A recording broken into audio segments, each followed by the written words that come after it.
In this class, there was one guy who was always talking. He would raise his hand first thing for every single question. He had a big opinion on all these topics. I'm like, dude, how does this guy know about all this stuff?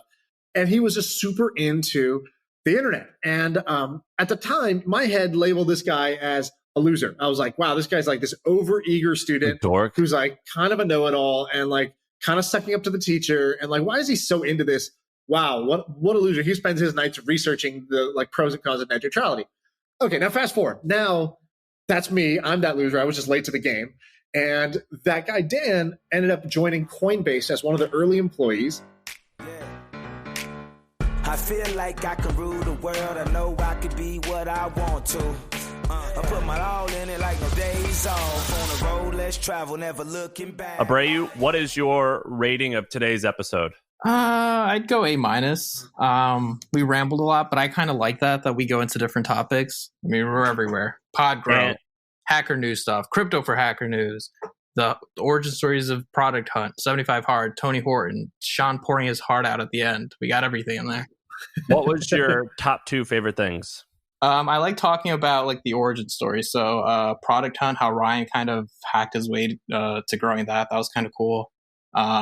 The P90X origin story as well. That was kind of cool. I have to look up that YouTube video that Shaan mentioned because that was definitely interesting. Listeners, let us know if you like having this up front.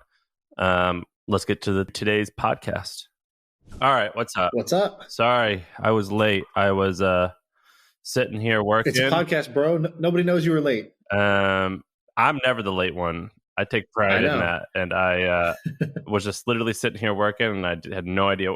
I didn't even look at the time. The funny thing is, I was also 2 minutes late, but when I saw your message that was like, hey, sorry, I'm running late. I'll be there in a minute. I was like, boom, hop it. I need to hop in there now, so I'm there first. Yes. I'm not typically the late one, but I was. But I will tell you a few things that I was working on. So just a quick recap. I'm working on some growth stuff. So I want to run just a few quick ideas by you. This will only take a second. But first, so in the last, whatever we launched, however long that's been, not including month 1 to month 2, because it was like a 500% growth rate. So not including that, we have grown on average 10% a month. Okay. This month, April's not over, but if you take the average of the trailing 3 weeks and give it a 4th week, it's going to be about 400, a little bit over 400,000 downloads. Which, if you take that multiplied by to January, so we're going to hit 1 million downloads a month by around January at 10% growth rate. If we keep going at this rate, yeah. So right now we're on pace for about 5 million downloads a year, and then what you're saying is, it's more 400,000 downloads a month. That's 5 million a year. That's assuming zero growth. Right. With the growth, it'll be like 6 million or something like that. More, right? 7. 8-ish. 8, okay. Yeah, great. Because the end of the year is going to be starting to get 800, 900, 1 million downloads a month. And dude, if people start commuting, they need a little good in their ears while they're commuting. That's what we needed. We took a 20% cut, I think, when COVID happened. Yeah. I saw the numbers dip, and then we rebuilt from there. So the current growth rate is actually quite good. It's just like this is the same thing of like, if you just focus and just do the same old over and over and over again, it's going to work. But of course, we want to expedite that. And so the things that we're working on is we've already talked about what we worked on, but let me bring up a few things. First, I actually think that we need to be a little bit tighter with our content, meaning what are like, I don't watch sports, but I know you do. What are like the sports shows where they like go through topic by topic and they like have like a time limit? Yeah, like pardon the interruption. They do that where it's like 5 minutes. It's like, all right, we're talking about, and they always have like, the shit people care about, or, they have these little like names on the side. And it's like, you kind of want to tune in to hear what they're going to say about X and what are they going to say about Y. So I think we should start doing that. And I'm trying to figure out how to do it. But I would like us to, we're going to start, I'm going to try it for an episode and I'll coordinate it. Next, everything that is on Instagram and on YouTube, we have to drive all traffic to iTunes, not to Spotify. Even though a lot of people say they listen to Spotify, the numbers are more people, just barely, they'll listen to iTunes. But if you click subscribe on iTunes, it automatically downloads and we get credit for that. Whereas Spotify, it doesn't do that. So gaming the system and playing within the rules, that's the way to go. And we currently are not linking to any of our iTunes stuff. Finally, second to last thing is recapping old stuff. So we have 170 episodes. Did you know that? I didn't know that. That's a lot. Yeah. And so what I'm going to do is go through all the old ones and bucket them into categories, and we could re-release them just with the new intro because I think they'll be great. Dude, that's really smart. If we basically take our best episodes from earlier when we had half the size of the audience, and maybe we cut off some bullshit if it was like there was something dumb, but we just take the, in the month, like last year, this month, if we had 3 good episodes and we just say, boom, we're bringing back those business ideas and repackaging them in a way that's better.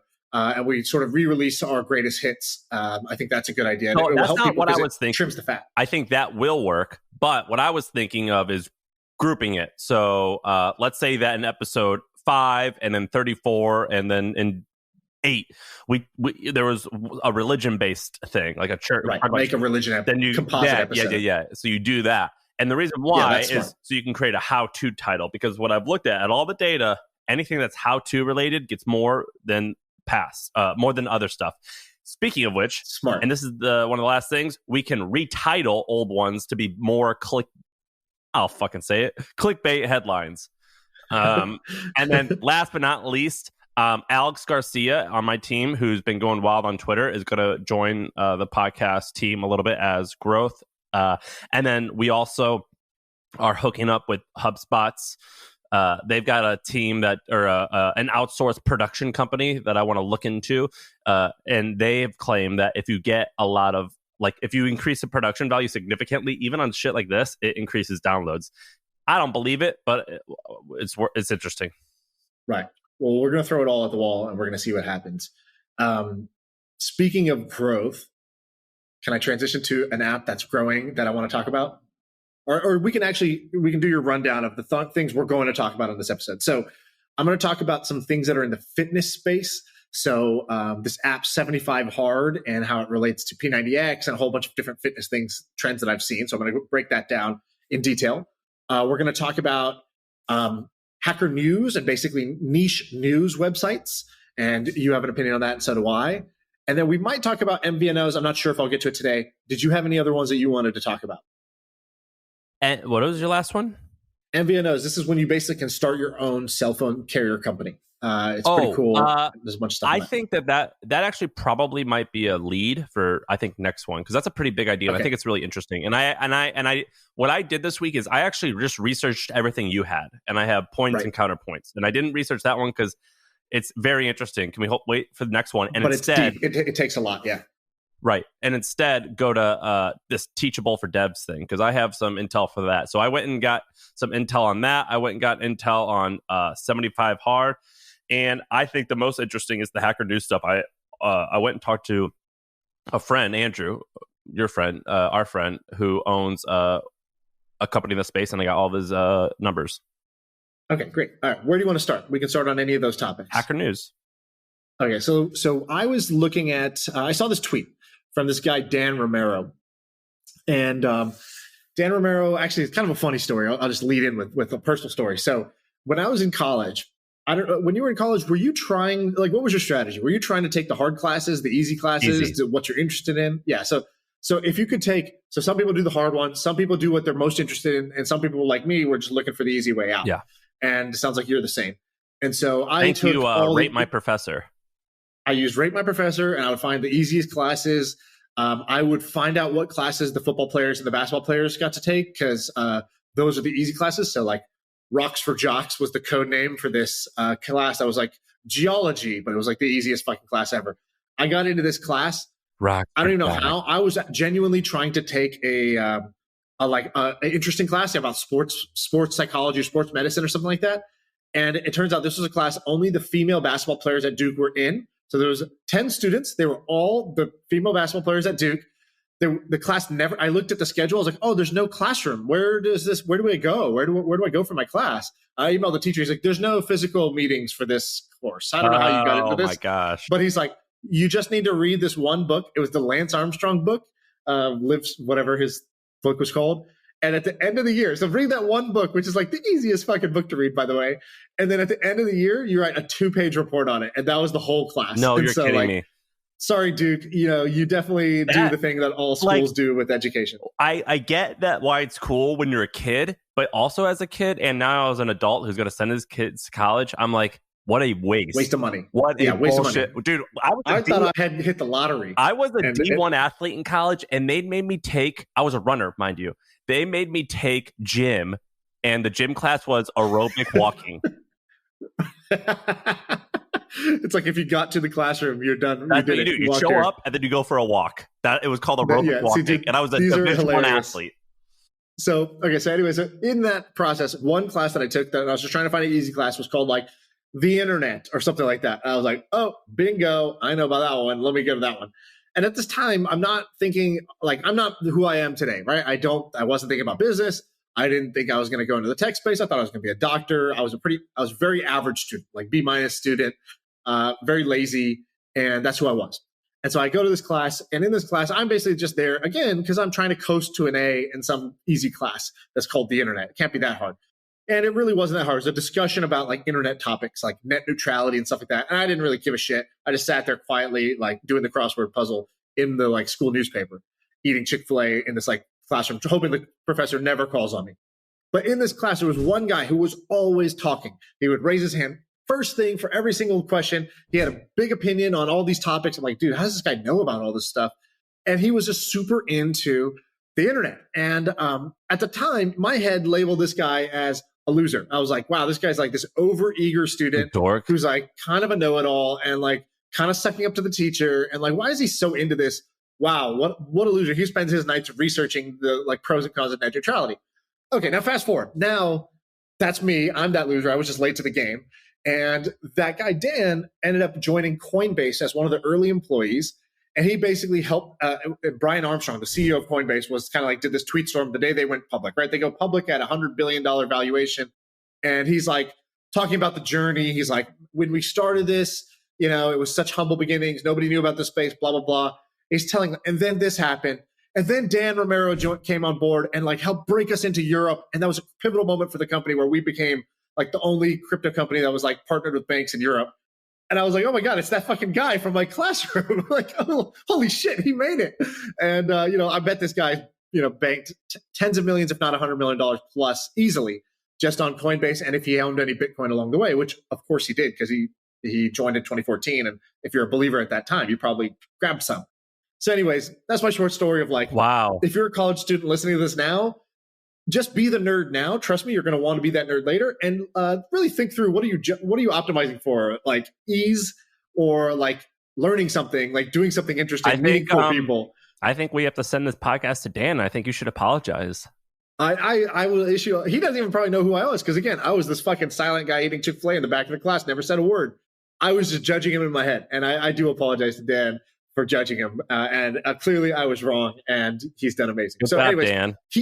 He put out a tweet. I follow him, and he was like, why isn't there a HackerNews? So if you don't know, HackerNews is this website that people just post links. It's like Reddit, but it's just for engineers. Reddit, but only one forum. And well, it's not a forum. It's like you post links, and it's all nerd culture, internet nerd startup culture. We, back in the day, we used to get the newspaper every day and open it up. And like my dad would go to the business and politics section. I would go to the sports section. Well, the internet just made it so that there's an infinite number of sections. And so now if you're an engineer, you would wake up and you would maybe go to HackerNews. I go to HackerNews every single day. Same. And so anyways, it's a cool website. It's started by Paul Graham and it's sort of baked into Y Combinator. I've done an exercise, by the way, of trying to like, what would you value HackerNews at? And I think it's sort of priceless. I pretty much think there's no price where Paul would sell HackerNews. No, he would not sell it because he's probably a billionaire and he loves it. But if you were just like a normal guy and you had a valued off revenues, I think it would be worth $50 to $100 million. I bet you it could make $8 million a year in revenue with no employees. And I bet you it's been capable of doing that for about 10 years. Yeah, I would say easily $100 million because it's also the category leader. It's the N of one in its category. Anyway, so Dan tweeted this out. He goes, why isn't there a HackerNews for crypto? Like any like discussion for all the interesting things that are happening besides the price, which I think is like the key distinction here, which is that almost all the conversation, there's a lot of places that talk about crypto and they're almost all just tracking the daily price moves. Like over the weekend, crypto went down like 17%. And so everybody was like talking about the price. And in reality, there's a whole lot of other interesting developments, technologies, kind of like usage that's happening that's not price related. And you almost need a firewall to say, look, in this forum, you don't talk about price, because otherwise price is always going to dominate the conversation. That's just the nature of crypto. And so I thought that was kind of interesting. I started looking into some of these. And I guess like for me, I would say like there is an opportunity for somebody to create the Hacker News of crypto. And so I'll throw out a couple that were pretty cool that I found. One is casebitcoin.com. And this is basically a website it's just a dashboard of stats. So it's not like news and links. It's just dashboard of stats that's basically saying, this is the case for Bitcoin. It's like Bitcoin is now worth 10% of gold market cap.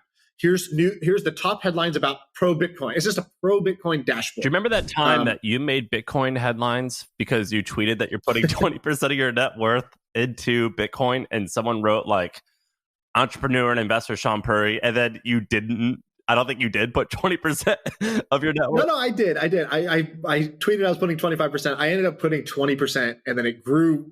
The price started going up so fast that quickly became, it's now like almost 50% of my net worth or something. So it's, it ended up being more, but it was ridiculous that there was news about it, because I think they thought I was much wealthier than I am. Like, I'm not going to move the needle in crypto. I could put 100% of my net worth in it. It was not going to move the needle of crypto. Crypto's too big.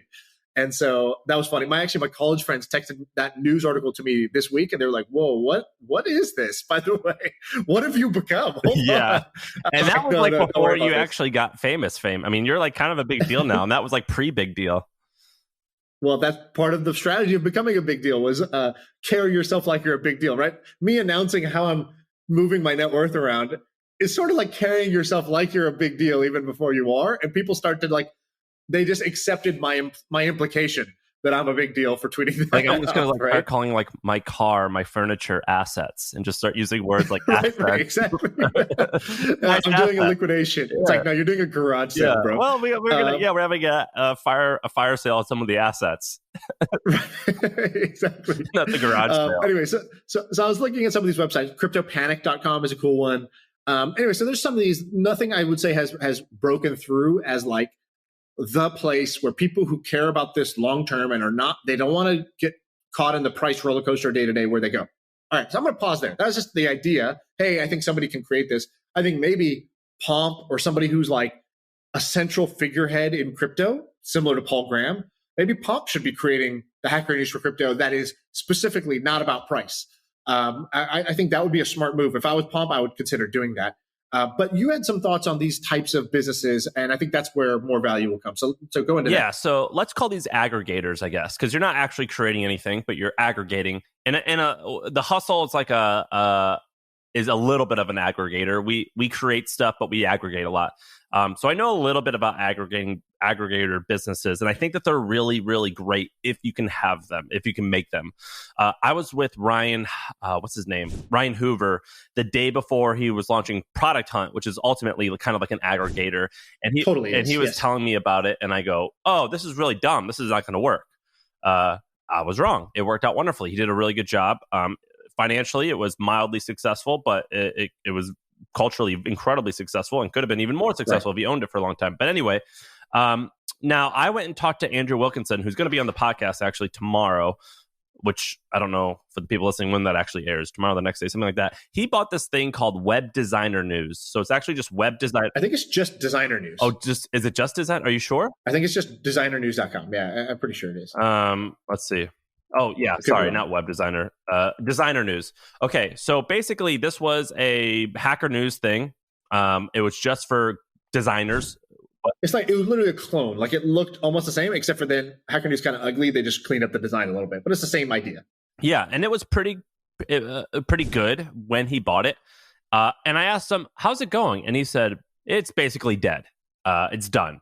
So I think he got the money back from what he paid for it, as in he earned that much back. But I don't think he anticipates making a lot more money. And what I thought was his case his opinion and what happened, my opinion and what happened to his site is actually kind of the same. But basically, here's what he told me. He goes, the issue is you have to get a whole bunch of people to visit daily, and you're only as good as your posters because it's social news. And there's endless amounts way to game the system with a bunch of bots, which oddly people do it a lot. So you need constant moderation and algorithms, which is very expensive to hire the devs to make that. And then you also need real live moderators, which also is expensive. And then if you have any period where the content gets bad, then everyone just moves to Reddit. So it's a little bit like lightning in the bottle, and it has this kind of magical network effect, but it's hard to catch lightning in a bottle, is what he said. And I actually agree with that. And so my point is, I actually think that if you can build this, it is one of the greatest things that you can own. And there's a few examples of this. So there's Tech Meme, which is all these are all things I'm a fan of. So it's all going to be a little bit. But Tech Meme, I can't submit to it as a user, right? It's not social news. They curate it themselves. Well, it solves the same problem. Yeah, it solves the same problem for the end customer, which is you go to a place and you see all the interesting links of the day in my niche that I care about. It's the same habit. And the reason why it's important to mention Tech Meme, because with Hacker News, as with Reddit, the creators or the owners of the site can actually just submit a ton of fake stuff that you wouldn't even know they submitted, and it would look populated. And that's in fact how Reddit got started. So the hard part is there's a great video, by the way, on YouTube if you want to see the how Reddit got started, their fake it till you make it strategy, where they had 20 or so accounts of different names, and they were posting every day on the subreddit, like from 20 different personalities, to try to make it look like there was this great young community of interesting people. And then they were doing that for like, I don't know, a couple months or something. And then they described the day where they went on it, and just, it was all happening. Before they went with their fake accounts, like the real people had built up enough steam and had learned like monkey see, monkey do. They had learned how to behave here. And they were just posting the links and commenting. And it was like, wait, dude, that's not my account. That's a real account. Holy shit, this is actually working. And so that's how they started. And it takes a lot of time. And Reddit is 10 years old. So when they were like the amount of websites that existed versus then versus now, they had a lot less competition. It was still really hard. But what I have found with this, okay, so there's Tech Meme. Tech Meme just automatically pulls headlines based off what's most shared on the internet. And then another example is Let's Run. So letsrun.com. The listener or the owner of letsrun.com is actually a listener of our podcast. And I'm a big fan of letsrun.com. And it's basically the same thing. People submit articles and they comment on it. That's in the running niche? Yeah. Is that why it's like dorky runners, long distance runners, right. Very dorky. So let me tell the story of Product Hunt at the beginning, how Ryan did it, right? Because I think for a lot of these, it's one thing to hear, it's like, I would agree with you. These social news sites, social news aggregators are amazing when they work, and they usually don't. Okay, so how do you get it to work? Well, I actually got to see Ryan build Product Hunt kind of from the inside from day one. And if anybody doesn't know, like, there's a funny article. Basically, Ryan was interviewing to come work at Monkey Inferno, where I was the CEO at the time. I was trying to recruit Ryan because I loved his blog posts, and he was interviewing with us, and he got to the final interview and didn't make it. And I kept in touch with him. I was like, hey, sorry it didn't work out, but like, I'm still a big fan of yours, and I want to give you the feedback why it didn't work. Hope that's not salt in the wound, but if I'm you, I'd be curious why didn't I get it? And, I really do want to keep in touch. And then the next week he was like starting Product Hunt. Literally, I think 1 week later he launched Product Hunt. And I remember, like you, I was thinking, oh, this is like cool, but this is like just some pet project. It's not going to go anywhere. Why doesn't he come work on the real shit? And in reality, Product Hunt was more successful than anything we did in the lab. So, he won in the end. But I would say what worked for him. So he started it on this thing called Linky Dink, which was like an off-the-shelf little social news tool at that time. I don't even think it's still around. It's not. But he started it there. Yeah, it was like an email. It was so weird. It was like So the way it worked was, it was like Hacker News. It was a list of links, but then it would send a recap to all the subscribers of that board, like an email recap. So even if you forgot to go to the website, you'd get the wrap up automatically. That was kind of like a killer feature there, because you're trying to build the habit of people coming. But first, like, if you could just deliver them value through email, this will work. So I would say, like, that was one like nice thing he did. He didn't need an engineer at the beginning. He used Linky Dink, and Linky Dink, the key was that they would email the recap. Then he only invited like friends that he had developed that he knew were as nerdy about products as he was. So I think I'm user number 15 or 17 of Product Hunt. And it's because I was one of his nerdy friends who really like geeked out about new apps and new products, right? That's what this podcast kind of is. And by the way, right? This word product, or like now you'll see people like, oh, I'm a product guy. It wasn't that popular then. I'm almost positive people didn't really use that word or phrase, or if they did, people were like, what are you talking about? Well, it was around like product manager was obviously a phrase. People talked about product, but it wasn't seen as like an anime fan or a sports fan. Like it wasn't like a thing. And he really said it a lot. Like, this is for people who geek out about products. That was his tagline at the beginning. And that's why you should join this. Phrasing. I knew what he was talking about, but I never heard anyone say that. And so he definitely kind of created a little bit of a category. He made it cool. I'll give him that. I think that he made it cool to do this thing. That's what I mean. So then he curated the initial people, and they were cool people. So it was like, because he had been blogging for 4 years before that, he had built up a nice network in Silicon Valley. So that, again, that's the hard work that happened before that prepared him to succeed. So then he invites Kevin Rose. He invites, a bunch of interesting people onto this thing. And so people are sharing, and he set out some rules. So just like I was saying for crypto, hey, this is for all crypto news except price. He said that for product. He's like, this is for cool new products. Don't post Facebook and Instagram. Like, we all know about that. This is for the shit that you don't think the rest of the group has seen yet. So that's where the real value came. That's what you would get here. That was different than going to TechCrunch or going to the App Store charts or wherever. It's like, here you were going to discover the new thing first and not going to see shit that everybody already knew about.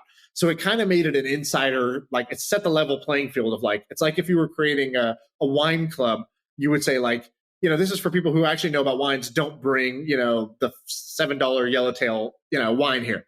And so anyways, I thought he got that right. Then he made it where you had to be whitelisted to participate in the community, meaning the average person could not just go post. So that solved the bots problem and the moderation problem because he was only letting trusted people post and anybody could view.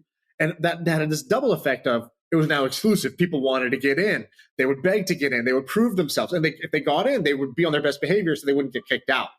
And the last thing he did was he was pretty maniacal about curating the community and the products. Like every morning he would wake up. I don't know. He's like kind of a robot. He like wakes up at 5 a.m. or 6 a.m. every day. Like he's one of those guys. He's like super productive type of person and good habits.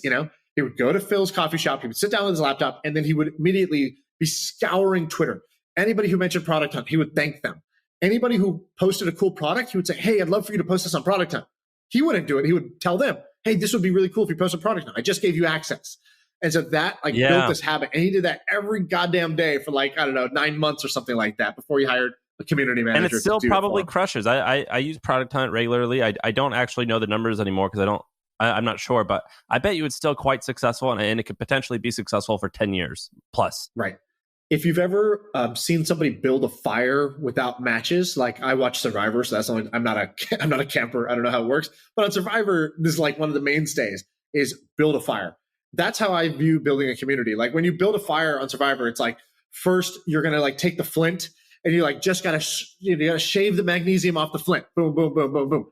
All right, now you got enough of that, and now you're gonna add the next piece. You're gonna try to get that to catch. And then as soon as it catches, you got to very carefully, don't let it extinguish. It's so fragile at that time. You got to start adding the little brushwood or whatever. I don't know the words, but there's a certain type of thing you add next. Then you add the sticks. Then you build it. And now you have this raging bonfire. To me, that's what building a community is like. And I've seen the people who actually do that really hard work of shaving the flint first. And I'm like, oh shit, that's what it takes to do these, once these communities are actually up and running. I've seen it once or twice now. I've seen you do it as well with Trends, where you were posting every goddamn day in the Trends group for I don't know how many months. A lot. That was your flint phase where you were just shaving magnesium onto the wood. So let me tell you about something that we're launching at The Hustle. You guys can use it or not. I don't care. I'm not pimping it out right now, but it's related to this. So what we are launching tomorrow on Tuesday. This podcast comes out on Wednesday, so it's actually already live, but I don't even know if you're going to be able to find it yet. But anyway, it's called Hustle Plus, and what we're doing is we're kind of launching something just like this because I'm obsessed with these types of products, and I love these things. And so when a user signs up, or they can click out of the email once they're already a subscriber, and they can tell us, they can either explicitly tell us what they like, or implicitly we can see some of your behavior. And then we're going to have a section of headlines. And in order to get those headlines, we built this tech that crawls the internet and finds the most shared stuff and shared headlines. And then let's say that you tell us, or you click on a bunch of articles related to media, and we've tagged all the links. Like this is a media and a bootstrapping story, whatever. Right. You're going to get those links in your email. So you're going to get The Hustle, which is 2,000 words of like editorial stuff, but you're going to have one huge section with 10 or 20 just headlines. Then we're hiring a team of editors to write a 1-sentence description of that article. So it's part human, part machine, telling you interesting stuff. Right. Very, very similar to Hacker News, Tech Meme, things like that. So that's actually that's cool. Yeah, and so I'm doing that because I love these types of things. So it's basically a hack. It's very similar to a Hacker News, not so much user submitted right now, but kind of a similar idea. So I love these businesses, and we've talked about Drudge Report. I think that if you can get this to work, it takes a ton of work up front, very little work to maintain. Yes, exactly. Okay, so let's switch topics. Let's do one of the other ones. 75 hard. 75 hard. Okay, so you've done a ton of research about 75 hard. I've had so many friends talk about this. Friends that mostly are not fit, and this has inspired them to get fit. Okay, so tell me about that part. I haven't heard anybody. Only Ben has told me about. Oh my gosh, everyone is talking about this, man. So do you remember Van Trump Report, the newsletter guy? I told you about this guy who's got this newsletter that crushes it in ag tech. I became friends with his son. That's right. His son lives in Kansas City. He's kind of talks with a southern accent. He's not like a techie. He came over to my house because he was visiting in Texas. He's like, hey, I know you have a gym. I'm on my last workout. I need to come use your gym. Can I use it? And then another friend, Sujin Patel, has been doing it. And 75 Hard has taken over like my friends, and they commit to it like a religion. Like they don't miss it. Right. So describe what it is to somebody, and then I have a bunch of thoughts around this. 75 Hard, I think what it means, it's only got like 6 rules. It's basically you have to do, for 75 days, 2 workouts a day. Each workout needs to be 45 minutes. 1 workout needs to be outside. I don't think either workout needs to be particularly hard. The only rule is that you have to sweat. The second rule is you have to have a diet for all 75 days. It doesn't matter what diet. You just have to do it. And that might be it. Is that the only rule? I think that's it. So I had heard about this. Ben told me about this a little while ago. And then today he's like, check out the app charts. And it's the number 3 paid app in America right now. I said, wow, that's kind of amazing. And so I started looking into it. And I actually didn't do a ton of research on 75 Hard, but I researched this category. I'm very interested in this category. Let me finish the story on 75 Hard. It started by this guy, Andy. I don't know his last name. You wrote it here. I don't want to... Priscilla. Okay. Everyone makes fun of me because I can't say stuff. He's actually based out of right near me, Fenton, Missouri. He has a supplement company called, I think, Forma, and it does about $200 million in sales. He was in my local newspaper because he... They bought a $20 million building and invested it and made it nice. So I think it's legit. He's had several supplement companies because I was like, who is this guy? Because if you Google him, it's one of those red flag type of profiles, like entrepreneur, speaker, bestseller, coach to celebrities. It's like, oh, fuck. What have you done? Who are you? It screams not legit, but he is legit. Exactly. And I mean, I can't shit on it too much. Like, I'm a big Tony Robbins fan. And if you were to describe Tony Robbins, it'd be very, very similar. And like, but you kind of got to dig in and be like, what I don't do is I don't take that at face value. I'm right. Like, cool. So what are those businesses? Okay, great. What is this book? Like, let me check this out. Let me get a sense here. So this guy's got actually one of the top podcasts in our category, in the business category. It's called MF CEO or something like that. Oh my gosh. As Mother F and CEO or something. He's got a big Instagram following. So who is this guy? From what I know, which I just did a very quick dive. Actually, I'd love to have this guy on the pod. He started a couple supplement companies. I think first was like a brick and mortar supplement company called something supplements, super supplements or something like that. And he's done that 2 or 3 times. His third one is called Form 1. And that's, I think, the biggest one. It's been the most successful. And the hook or the tagline is like, these brands do over $100 million a year. So, okay, he's in the supplement space. He did well with that. Great. And then he translated that into like a life philosophy. And I think he preaches he's like a bit of the Jocko Willink, like kind of school of thought, which is just like, it's hard. Man up. You got to work hard, man up, do it, grind, hustle, blah, blah, blah. Those are the words, right? So he's like Gary Vee, if Gary Vee was like jacked, and so he's like, in that vein. That's the outsider. I have not drank the Kool-Aid of what his stuff is. That's my outsider quick point of view. Okay, great. But I started thinking about this category. By the way, I'm going to cover your ass here. Shaan sounded, and so did I, a little dismissive of this guy. I don't think you are trying to sound that way, and neither am I. I think this guy seems like a good dude. I view it very much in the, I can have two thoughts at the same time. Yeah. One thought is, oh, when I hear this stuff, it's usually a bit hand wavy, and usually these people are kind of like stereotyped, kind of caricatures. But also, they're probably like actually giving out good information, inspiring a lot of people, have had great success in their life, and live up to a lot of these things. And like I think both of those are kind of true. Like I kind of make fun of Gary Vee, but I think Gary Vee has built like kind of an awesome brand and an awesome company, and he's an awesome guy. Like, you know, like I don't know him personally, but I can simultaneously make fun of the character while also being like, you know, respect, you did your thing. Like you did the thing you want to do. And that's not easy. Most people do nothing. So, you know, props for not just doing nothing, but doing something very unique. So the space. So this space. So I'm very interested in this for kind of a reason. I've actually considered launching something like this. So that's why I looked into it. So 75 hours. I'm very interested in these time-bounded challenges, time-bounded programs. So the big one that I personally had experience with was P90X. So I don't know if did you ever do P90X? Of course. Tony, what was his name? What was the guy's name? Tony Horton. Tony Horton, of course. I love okay, so here's the kind of backstory of P90X I think is interesting. There's this company called Beachbody. And what Beachbody did was, it was started by this guy, Carl Deichler. I would consider him our Billy of the Week. So he's a CEO. He's worth about $600 million. And this guy is kind of the king of infomercials and the king of sort of at-home fitness. So he created 8-minute abs.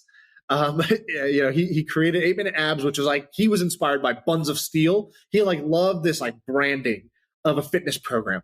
And he was pretty early and jumped on in the kind of early 90s-ish time, really started hammering infomercials on TV. That was his main channel. Like today, Facebook ads is, I think, the infomercials of today, but he was really the master of infomercials back then. And so he's like, all right, I'm going to create this company. And originally he wanted to call it, I think like, he's like, I want to start this company. He goes to his friends and family. He raises $500,000 from angel investor friends and family. And he says, all right, I'm going to test 5 products and I'm going to see what sticks. And they're going to be in this like fitness space.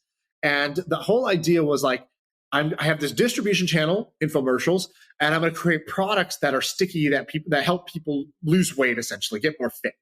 And so he starts with the very first one, I think, was Tony. He goes to Tony Horton. Tony Horton at the time is a celebrity trainer. So he's training Bruce Springsteen and like all these kind of like musicians and actors and actresses in Hollywood. So he goes to Tony and he says, let's create a product called Great Body Guaranteed. And he's like, oh, I love it. Great Body Guaranteed. How can it miss? And he tries to get greatbody.com and it's taken. And so he's like doing his thing. He's walking around on the beach in LA, walking home one day. And he's like, he's on the beach. And he just thinks Beachbody, beachbody.com. He runs home, checks beachbody.com is available. So he grabs it. And so he starts trying to produce these infomercials with Tony for this program. And they've produced many, many programs. And he realized at the time, okay, like I can't afford celebrity endorsements, right? Like that's why Tony had a good name, was because he was training for celebrities, but he couldn't really afford celebrity endorsements. So they start just trying to do infomercials without that. So customer testimonials. So he comes up with this idea that the customer is the celebrity. How do I make the customer a celebrity? And so the initial batch of infomercials had all actually failed, where he was just saying, you know, get a great body. And it's just super jacked people on screen saying how jacked they are, basically. And so instead, it's kind of just money down the drain during that part. And instead, they try one version of the infomercial where they took a few testimonials that had been sent in from their buyers that said, hey, look at, this was me before and this is me now. And me now wasn't like, didn't look like a Greek god, but just like definitely looked better than the out of shape, overweight person, in the before photo. So they slapped those into the infomercial, like real customer testimonials. And boom, this thing starts selling like hotcakes. And so he realizes, oh, wait, the more authentic these look. And so he started curating. He goes, I want the customer testimonials to almost look like America's Funniest Home Video footage, like somebody at home, their cat's jumping on them while they're doing a sit-up. Their plant is, dying in the background. They can barely hold their balance while doing the pose. And then you see the after photo 90 days later that they look great. And that was his kind of core insight that was working really, really well. And he was very differentiated because everybody else who was doing at home was really at this time was doing like some gimmick product like Thigh Master, Ab Roller, Bowflex, like selling some equipment. This equipment will solve your problems. And instead he was like, no. I'm going to make a promise. You do my program for 90 days, you get this result. And that promise marketing was much better. And that's what 75 hard is too. It's another variant of this promise marketing. Well, there's a time slight box difference, I think. So if I don't know, I don't think it's like this anymore, but when 75 hard first started, it was around as a free movement. So basically this guy would say like, all right, everyone, it's that time of year. We're doing it. And he would do it. It's like No Shave November. Yeah, I forget the months, but I've seen it for a couple years now. And he would basically, I guess, Instagram like, now's the time for the challenge. And I think he did it for like maybe 4 years before it even became a thing. So P90X, I think it's you enroll and you have 90 days to get it done. This 75 hard thing was November 1st, get ready, like, time to get seasonal thing. Yeah. And it worked really well. I guess, is 75 hard now like a rolling 75? I think it's, I think so, because they have this app. So I don't think it's just one time of the year, but, and if it's number 3 right now and we're in June or we're in April. So I think, it's definitely not the November thing as it was before. And so just to go back to Beachbody. So Beachbody, the company, does over $1 billion a year in revenue. And just to break down their business, they basically, so he comes up with this concept of gym at home instead of a home gym. So it's like, how do you do the gym workout at home? And he's like, okay, we're going to use infomercials and we're going to use DVDs. DVDs are going to be great because you're going to be able to put it on your TV and you do it whenever you want, sort of on demand. Great. And so he starts selling DVDs. And the DVDs do well, and programs like P90X are part of it. And for P90X, it was actually a little bit of a pivot for them. There's actually these cool videos on YouTube of them in their meetings. And he's pitching this. He's like, okay, look, right now, we're all about losing weight. It's all weight loss. It's all kind of like belly fat. That's the market we go after for Beachbody. But for P90X, I want to do something different. He's like, we need like an extreme program for the muscle builder. He's like, I noticed there's all these magazines like Men's Fitness and Muscle Monthly and all this stuff where people are really trying to like build huge muscles. And so let's set out the tenets for this thing. And he's like doing a presentation. He's like, this is not for beginners. This is at home. This is meant to build muscles, get shredded. You're going to get shredded in 90 days. And he's like, that's the promise we're going to make to the people.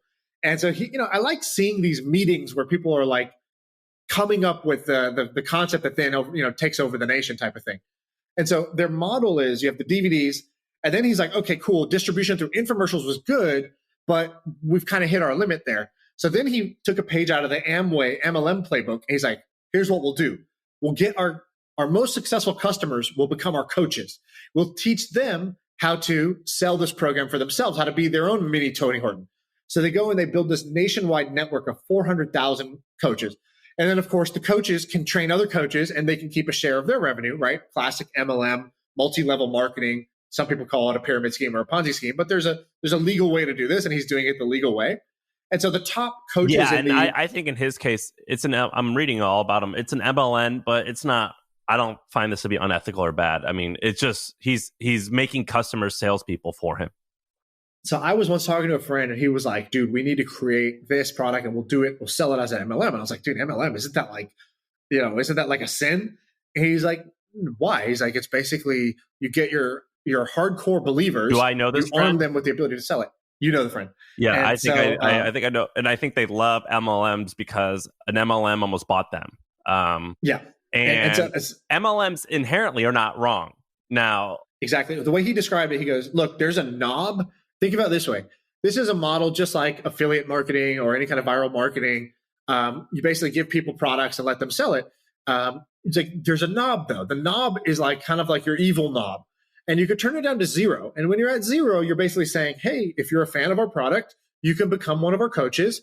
And there's no minimums. You don't have to subscribe to this monthly thing. You don't have to do this the wrong way. He's like, or you turn it up to 12 and you go super evil and you basically say, hey, dude, you could become a millionaire if you become one of our coaches. Look at this guy. He's a millionaire. Don't you want to be a millionaire? And then you basically get them to sign up for this thing where they have to pay you $100 a month. They have to buy $10,000 of product. And now their kid's bedroom is full of like this hair loss, shampoo treatment that they need to sell. And then they can't sell, but they bought $10,000 worth and you made your money anyways. And then they go broke because they try to become one of your reps. And like you that knob is like in your control to turn how screwed up you want to be with it. And so anyways, I think Beachbody is like somewhere in the not so evil category from what I know. Their top coaches and trainers make about like $2 to $3 million a year. And a lot of that revenue, again, comes from the coaches that they brought on board. They get a percentage of their sales. And the company, by the way, Beachbody, I'm reading all about their CEO, and he's giving an interview, and he says they do this year in 20, they'll do $1 billion in sales, and they do about 10% EBITDA. So $100 million in net profit on $1 billion in sales. Yeah, I'm surprised it's not better. The way that they describe their model of ads. The way they describe their model is like they have the DVDs, which now has become streaming. They have the coaches to go like distribute those, like that's their sales force, and they make all their profit on the shakes. So the whole thing comes down to this like shake product they have called Shakeology, and basically it's like, okay, the streaming or the DVDs, the content is good, but it's not like it costs so much to market it. It's not that good. Okay, the coaches, well, you got to recruit them, you got to train them, they got to sell. They're good, but they're not that good. The shakes, it's like $130 for your 1 month of nutrition shakes. And that's like pure margin. It goes back to the Andrew Priscilla guys, like supplement company. It's like they make all their money on the profits come from the shakes. And the whole thing with the coaches is like, cool, we get you hooked on this program, and then you want better results. If you want better results, you got to trim up that diet. Hey, here's what I do. I drink these delicious shakes. They're so tasty, and they are. I didn't know they own Shakeology. I did not know that. Yeah, so that's their model. So I think Beachbody is a pretty fascinating company. I think that marketing your product as a X days promise is a very smart idea, because you're basically saying you're going to get this result in this much time, whether that's 8-minute abs or it's P90X or 75 hard, or it's that diet Whole30 where you're going to do 30 days of eating whole foods only. Like I've seen this work so many times. I'm very fascinated by it. I don't know why it works in the psychology of the customer, but it definitely does work. And then the last piece is, I think one of the reasons it works is because customers can sort of commit to like, well, I can do this for X days. That doesn't sound too hard. 90 days, I can do anything for 90 days. 30-day diet, okay, like maybe I'm not going to change my diet and become a vegan, but can I eat whole foods for 30 days? All right, that's a challenge. And I thought it was very interesting the way he talked about this, which was there's 2 ways to market it. He goes, we've always marketed our products as you can do it. Like, this is so easy, you can do it. And what 75 Hard and P90X do is the opposite. They go, can you do it? It's a challenge to you. Like, I don't know if you can do it. This shit's hard, right? So then they started creating all these, they have 2 versions of their marketing. You can do it marketing and can you do it marketing. And I love that. I thought that was such an interesting way of like thinking about your business. They have a program called Insanity. Why is it called Insanity? Because it's meant to sound super fucking hard and too crazy. And like, why is P90X? It's the extreme home workout. It's not that easy beginner sit-ups and push-ups stuff. This is the extreme. So I thought that was pretty cool too. Okay, so what are we going to launch in this space? So I've been working with my trainer now, and I'm actually like, I've hit some tipping point where I'm starting to get results. Like I look at my body, like during our sessions in my garage, we work out in my garage. There's this one area where the sun like comes into my garage and the shadow is just perfect. And I look fucking great. And I'm like, dude, I need to stand here. Like, can we do my set over here? That's how it works with exercising. It's like, no results. Boom. It all kind of, it feels like it happens. Dude, that's how everything valuable is, like slowly, then suddenly. And so it's like all business success works that way. And I'm now saying even fitness success works that way, where there is this tipping point. And where now the workouts, I don't dread them. I enjoy them. I'm looking forward to them. I feel bad if I ever get to miss a day. Whereas before I was like, sweet, snow day, don't have to work out. Like I was looking forward to missing it. Now I'm looking forward to doing it. So anyways, I was talking to my trainer and I was like, dude, I'm going to help you. I'm going to help you create, because he's always hearing me talk about business. And it's like, he's a black belt in fitness. I like to consider myself like really good at business, and we're trying to help each other out. And so I told him, I was like, dude, why don't you do this? Like, why don't you create, like, he's a gem to me. He's not like a normal trainer. He's like, I've told many stories about how he helps my mindset and all this stuff. And like, he's really cheap too. I'm like, dude, you're a cut above like of most people. I was like, we should create one of these where it's like, I was like, just with my friends, like just the people I know in my life, who if I post a photo of me today and I post a photo of me like a few months ago before I started working out with you, like I'm going to post that before and after photo. That's my own pride moment of like, I did it. I actually turned the corner on this thing that's been forever a really hard thing for me. I've never really considered myself fit or shredded or like been proud to take off my shirt, but I think I'm going to get there pretty soon. Like within a few months, I think I'm going to get there. I was like, when I post that after photo, I was like, we should open up something that says, if you want to do it, like let's create our own 90-day program and like let people in. Because I was like, the way I was thinking about it was, he has this philosophy, which is like, we talked about like how do you feel when your friends get successful? And I told him honestly, I was like, yeah, like it's been hard for me. Like when Sam sells his company for all of a sudden Sam's got tens of millions of dollars. That's like, I'm happy for you. Yes, I'm not happy for you, but there's a bigger part of me in that moment, right when the news hits, that's like, oh fuck, I'm behind. Right. And I was like, the honest truth was like, I get kind of jealous or like I'll get kind of envious. And so he helped me sort of reframe that in my mind. This is not about you, but like it's been this way for decades. Like I always felt this way. If somebody's successful, like good for them, but bad for me. And he's like, it doesn't have to be that way. Good for them, bad for me. It can be good for them. It's good for me. He's like, it's just this philosophy you got to have where do you carry yourself where you say, it's not just that I'm going to win. I'm going to help bring up all the people around me. We're all going to win. And it's going to be more fun that we're all going to win. He's like, you do this with investing, right? You share your deals and you co-invest and you want your friends to invest in your companies because when you win, it's more fun to toast together and drink together. He's like, same thing with like all aspects of life. You should be thinking about, I'm not just going to win. I'm going to win so much. There's going to be so much like success around me that all the people around me are going to be successful too. So anyways, long story short of I heard him tell me about that. And I took it to him. I go, I'm going to help you build a business that does this. I'm going to take the thing you're really good at that you're doing for me. And now I have him working with my sister, my mom, my sister's kids, my sister-in-law. I pay, like we do all of their fitness now through him. He's like my family's personal coach. Really? And so I'm like, yeah, he's doing we're his only clients anymore. It's just my whole family. And, what, can you like tell me what you pay this person? No, I don't want to put him on blast like that. You want to talk about his name? You want to say his name or do you want to even hide him? Yeah, I mean, I call him JA. That's his name is John Alexander. So he goes short for JA. And he's not big on social media, nothing like that. Like he doesn't try to be like some influencer guy or whatever. A trainer?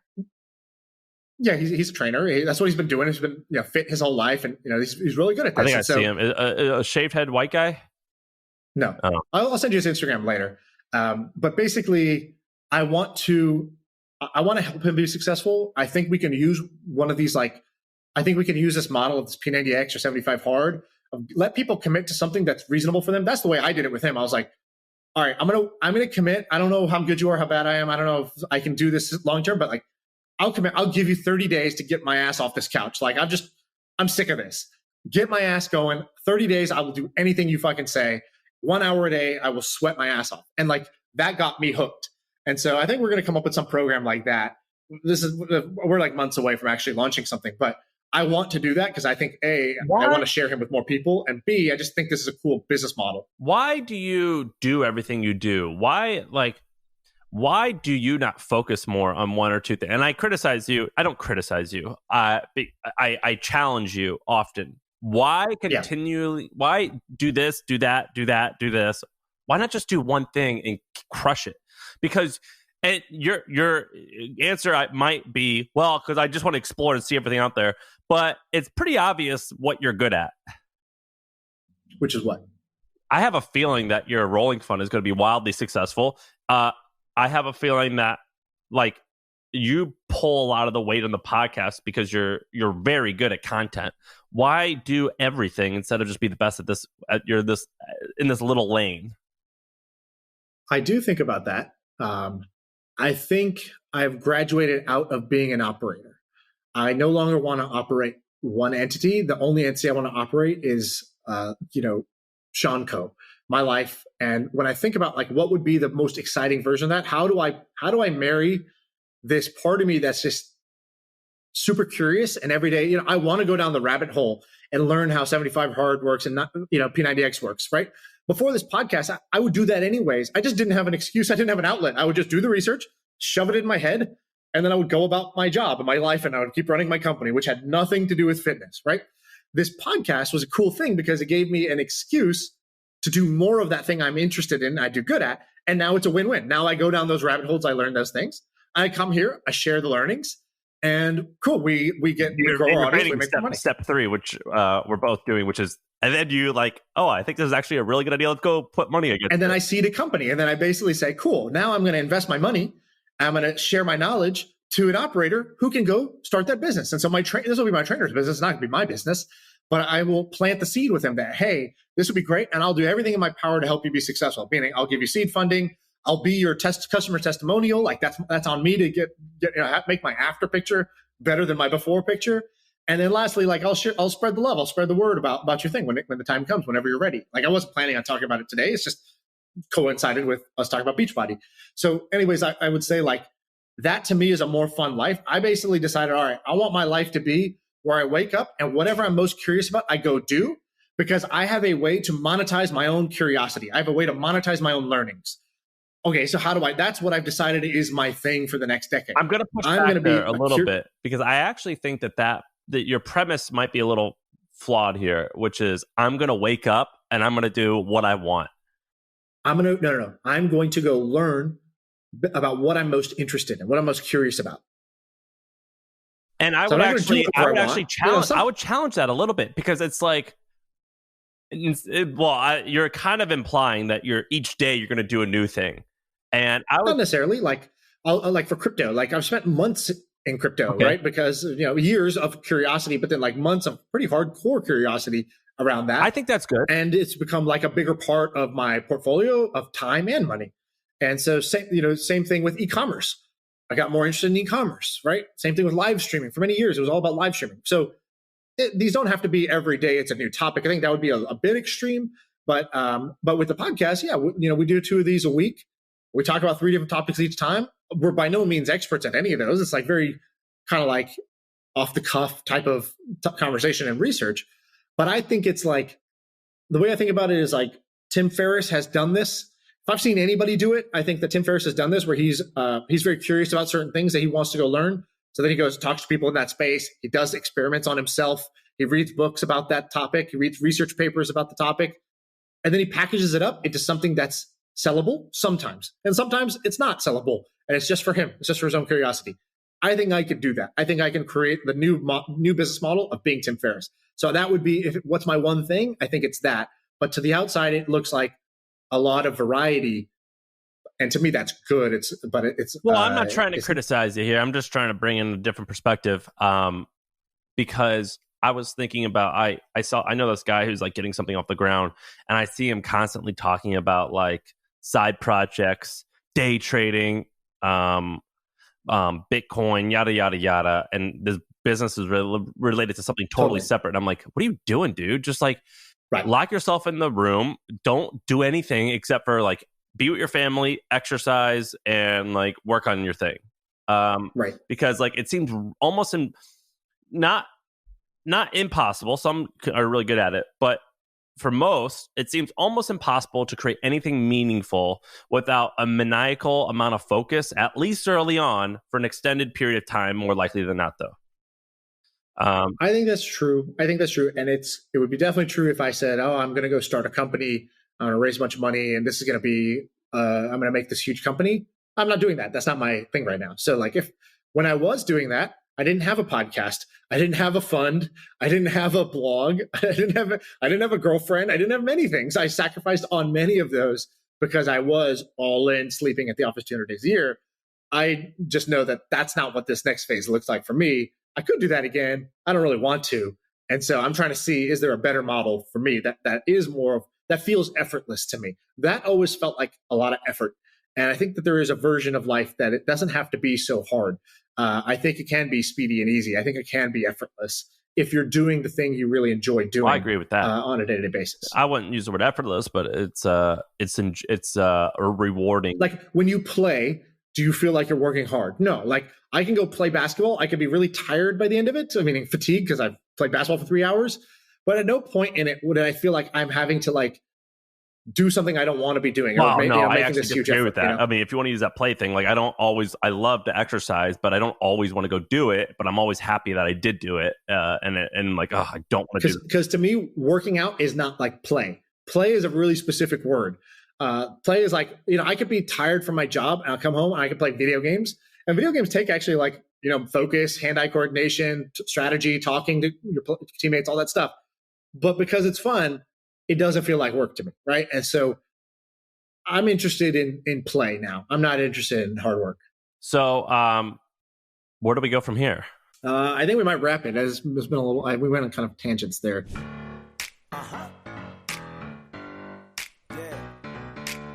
I feel like I can rule the world. I know I could be what I want to. I put my all in it like no days off. On the road, let's travel, never looking back.